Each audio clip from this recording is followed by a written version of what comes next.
Welcome back to the Southern Quality 4 GMEN Nation. For the second week in a row, Joseph McWilliams logged an interception.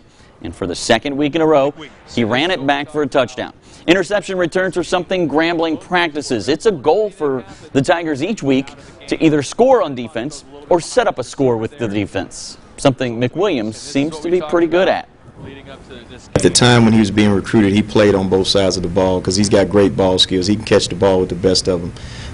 But I knew we had the right kid when our offensive coaches and our defensive coaches were arguing and fighting over him. But he is a really good football player.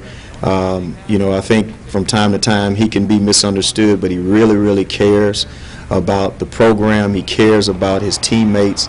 He cares about the success of our team. But then he also cares about, you know, being great too. He wants to be a great player and a great person. And I've said it once before and I'll say it again. I'm just so pleased that, you know, what he's been able to accomplish and what he's been able to achieve in spite of all the things that has happened in his life. Yeah, he's an experienced player, and as experienced player as he is and a talented player as he is, you know, he's going to be able to see some things, and he understands the game. You know, he's a senior. The valuable thing that he brings to our game is young guys like Ryan Fields get to see Joe make really good, smart decisions that help him make some plays. And so it's valuable to them down the road because it helps them become a better player sooner. A lot of people don't give too much credit to the defense or special teams for that matter, but it's 2/3 of the game of football. Games can be won and lost by either unit. In each of the last 2 weeks, the Tigers have scored a touchdown both on special teams and defense. Over the last few years, they've been one of the best in college football at blocking kicks, but why are they so good at making it tough for opposing kickers? The answer? Practice. Every play is an important one, and the special teams ones we don't take those deals off. You know, last year Rodney led the country in blocks. Joe was, I think, 4th or 5th and 2nd in the league. And so we were looking for some guys to be able to replace them so we can still have that same approach.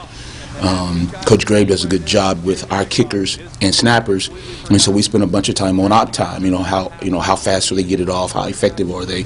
You know, and the adjustments people make as they move further and further away from, you know, a PAT attempt. And so we talk about those things. We work on those things. We try to, you know, find the weaknesses in people. Now, while the defense, special teams, and running game shined on Saturday night in Jackson, the passing game continued to struggle. And that's part of the reason the Tigers offense has had trouble developing big plays early on so far this season. It's something Coach Fahm says they need to get figured out, and quickly. They were taking away some things in the passing game, playing a lot of three-man front stuff and really sitting back on us and forcing us to do other things and run the football, and we took advantage of it. So it's more of a case of that than it is a case of the opportunities being there in the passing game and us not taking advantage of it. You know, it's a little bit of both, and we have to continue to work at it in order to be the type of team we want to be, because looking ahead, you know, teams are going to try to take away other things from you, and you want to make sure that you have everything in your gun holster so you're ready to go. Let's take a quick look at Jeremy Hickbottom's numbers. He finished Saturday's game 14 of 22 for 97 yards.